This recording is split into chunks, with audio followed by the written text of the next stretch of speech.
dans le royaume de Dieu. Le jaune n'est pas une couleur catholique. On a le rouge, le bleu, le blanc, le noir, mais on n'a pas le rouge. Et puis le vert. Le vert, c'est l'espoir. L'espoir de voir cette église un jour qui est actuellement désacralisée revivre. Revivre de ses cendres comme les phénix. Revivre. Plusieurs projets ont lieu. Mais cette église qui prend ses origines dans les plans de l'abbaye d'Olbe, pas très loin d'ici, donc quelque part au centre de Londres. Lors de sa désacralisation, on a préservé les projets qui ont été retirés. Quelques-uns sont toujours présents. Nous avons par exemple ici, pour le baptême, qui est toujours là, il est ici, avec une mise en scène qui a été faite par mes amis photographes, nous avec moi. On a un tableau qui est caché ici. Et également, derrière moi, regardez, vous avez le cœur. En son centre, vous avez l'Eucharistie. Je rappelle que chez les catholiques, l'Eucharistie est un symbole de la réincarnation du bien du Christ, de la chair et du sang. Un endroit sacré où lui est. Donc je n'irai pas sur ce point-là. Donc cette église aujourd'hui, il existe des projets de faire de l'immobilier, mais néanmoins, comme je l'expliquais, ici au cœur, vous êtes vous avec la caméra, vous êtes voilà, au centre de la nef. Dessous, il y a une église qui, elle, n'est pas désacralisée. Pour y accéder, c'est compliqué parce qu'ils ont dissocié la partie abandonnée de la partie qui ne l'est pas. Ça, c'est une chose. La seconde chose, la tour ainsi que les cloches seront préservées. Le reste, on ne sait pas. Alors, comme je l'ai dit, je le répète, pensez à vous abonner sur ma chaîne. C'est important. Pour moi, c'est une reconnaissance. Alors, il n'y aura pas toujours des urbex, que c'est des explorations de ce niveau-là, mais me dois-je quand même vous préciser et définir, comme je vous ai fait, au niveau de la chair, ici, c'est une chair qui a été déposée, qui existe, qui est magnifique, hors 19e siècle. Je n'ai pas fini l'histoire de cette église, donc elle a été construite, excusez-moi là, elle a été construite entre 1914 et 1937, qui a été désacralisée en 2010. Vous l'avez compris, il y a quelques petits problèmes parce qu'on a une statue qui est tombée. Alors c'est pas celle qu'on voit là qui est tombée. Donc du coup, elle a été vendue et aujourd'hui elle est dans des mains. Voilà. De cette chair magnifique, typiquement 19e, comme on peut voir, enfin début 20e, pardon, comme on peut voir. Alors vous verrez également tous les problèmes que cette église rencontre. Les infiltrations d'eau, il y en a partout. Les sacs à la toiture commencent à fuir, c'est un peu le début. Mais ce qui est intéressant, comme j'ai expliqué, c'est la chair. Alors, on voit bien qu'on est sur une chair qui a été construite après les accidents, parce qu'on n'a pas de François ici. Voilà. On y va. Je ne vais pas sonner la cloche pour dire le départ. Je peux le faire, mais je ne vais pas abuter le quartier. Merci. Bienvenue sur ma chaîne Urbex Guitera.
Nous voici dans la partie haute de cette merveille ici.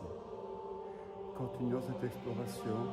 Je vais vous conter son histoire tout à l'heure à la suite de la vidéo.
Nous sommes dans la toiture, ce qu'on appelait à Notre-Dame de Paris la forêt de cette cathédrale. Regardez la cathédrale,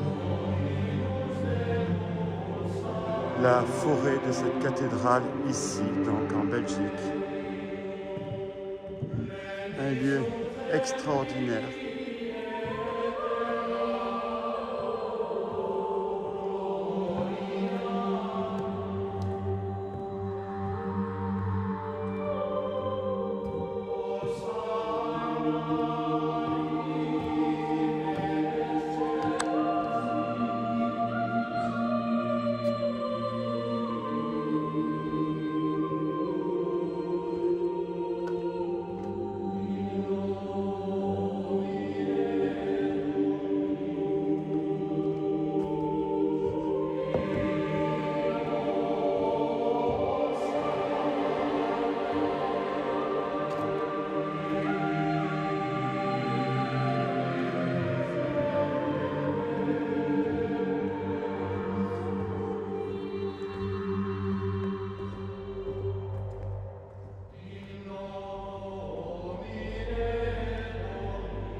Il est fabuleux de pouvoir rentrer dans la partie la plus haute de cette cathédrale.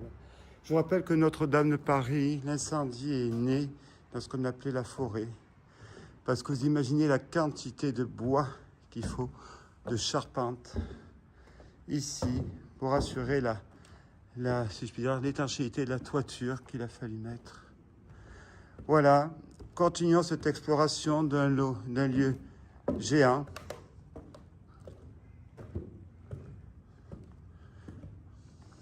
Avec les toiles d'araignée.